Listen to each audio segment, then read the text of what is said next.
brought to you by Hire. Let's do this. Fill it up. Let's do this now. 28 अक्टूबर की शाम 6 बजे rail मंत्रालय की तरफ से 7000 त्योहार स्पेशल ट्रेन्स चलाने की घोषणा से जुड़ा एक वीडियो शेयर किया गया। हालांकि ऐसी घोषणा मंत्रालय की तरफ से पहले भी की जा चुकी है। तमाम सरकारी विज्ञापनों में इनकी चर्चा हो रही है, लेकिन फिर भी कुछ ऐसी तस्वीरें हर रोज सामने आ रही हैं जो रेल मंत्रालय के तमाम दावों पर सवाल खड़ा करती हैं। एक वीडियो देश की राजधानी दिल्ली का भी है। स्टेशन है आनंद विहार टर्मिनल। ट्रेन बिहार रवाना होने के लिए तैयार है। त्योहारों का सीजन है और सभी प्रवासियों को घर जाना है। ऐसे में आपकी स्क्रीन पर दिख रही तस्वीर में एक ट्रेन का जनरल डिब्बा है। डिब्बे में भी जगह नहीं बनी तो मजबूरी में टॉयलेट में जाकर बैठ गए, वो भी एक दो नहीं बल्कि कुल 8 लोग। भीड़ का आलम यह है कि लोगों को बस अपनों के पास अपनों में त्योहार मनाने जाना है, फिर चाहे मजबूरी कुछ घंटों की ही क्यों ना हो, फिर चाहे आपके वोट में इतना भी दम ना हो कि वो आपको आपके घर लौटने के लिए जनरल डिब्बे में पांव रखने की जगह भी दिला दे। और ये हाल सिर्फ एक जनरल कोच का नहीं है। 7000 ट्रेनों के दावों के बीच चल रही अधिकतर ट्रेन्स में यही आलम है। फिर चाहे स्लीपर कोच हो या एसी कोच, सभी का हाल एक जैसा है। वादे तो कर दिए जाते हैं 7000 ट्रेनों के, लेकिन जमीनी सच्चाई तो कुछ और ही दिख रही है। ट्रेनों के पहिए तले सरकार के वादे चूर चूर हो रहे हैं और साथ में चूर चूर हो रहा है लोगों का सरकार पर भरोसा। अभी हमने आपको कोच के बाहर से, खिड़की से लटके, दरवाजों पर अटके और टॉयलेट में पटके लोगों को दिखाया। अब आपको कोच के अंदर का आलम भी दिखाते हैं।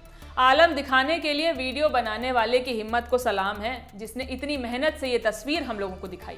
कोच के अंदर पैर रखने की जगह तक नहीं है। सफर हजारों किलोमीटर है तो कोई गलियारे में ही कपड़े का झूला बांधकर उस पर बैठ गया है। आखिर करे भी तो क्या, ट्रेन में जगह नहीं है और सफर तो पूरा करना ही है। यही नहीं, ट्रेन का स्लीपर कोच भी ठसाठस भरा हुआ है और लोग दरवाजे के बाहर लटक कर, बैठकर, जान जोखिम में डालकर सफर करने को मजबूर हैं। एसी कोच भी फुल है और लोग गैलरी में बैठकर सफर कर रहे हैं। प्लेटफॉर्म पर भीड़ से बचने के लिए नई दिल्ली और आनंद विहार जैसे स्टेशन पर 7 नवंबर तक प्लेटफॉर्म टिकट पर रोक लगा दी गई है। लेकिन अगर आपने कभी इन ट्रेन में सफर नहीं किया है और आपको लग रहा है कि ऐसा पहली बार हो रहा है, तो ऐसा बिल्कुल नहीं है। ये कोई नई बात नहीं है, हर साल का यही हाल है। दिवाली और छठ आते हैं और लाखों लोग इन त्योहारों को मनाने अपने घर जाते हैं, तो यही आलम होता है। कितने ही बांद्रा टर्मिनस जैसे हादसे होते हैं, लेकिन कोई इंतजाम नहीं होता कि ये लोग सुरक्षित सहूलियत के साथ अपने घर तक पहुंच जाएं। इस दिवाली और छठ त्योहार के दौरान देश के पूर्वी हिस्से में यात्रा करने वाले यात्रियों की मांगों को पूरा करने के लिए ट्रेन सेवाओं की पर्याप्त उपलब्धता पश्चिम और मध्य रेलवे ने सुनिश्चित की है। इसमें नियमित ट्रेनों के अलावा कई त्योहार स्पेशल, जो फेस्टिवल स्पेशल ट्रेन्स हैं, वो भी चलाई जा रही हैं।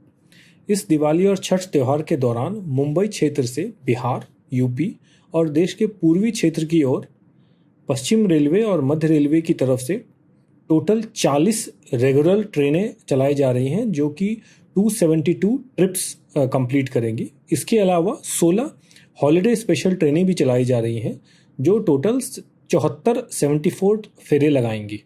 इसका मतलब है कि दोनों रेलवे मिलाकर टोटल 56 ट्रेनें चला रही हैं और ये जो 56 ट्रेनें हैं 356 फेरे लगाएंगी और यात्रियों को यहाँ से मुंबई क्षेत्र से बिहार, यूपी और देश के और पूर्वी क्षेत्र के एरिया में गंतव्य की तरफ लेके जाएंगे। लेकिन जमीनी स्तर पर ये सभी वादे नाकाफी साबित होते हैं। हर साल इन तस्वीरों को देखते हैं और हाल पर 4 शब्द कहते सुनते लिख देते हैं, लेकिन ये तस्वीर ऐसे ही बनी रहती है। हम वंदे भारत जैसी सुपरफास्ट ट्रेन्स की बात करते हैं, लेकिन साधारण से साधारण ट्रेन्स में भी हमारे यात्री परेशानियों का सामना करते हुए अपनों के बीच पहुंच पाते हैं।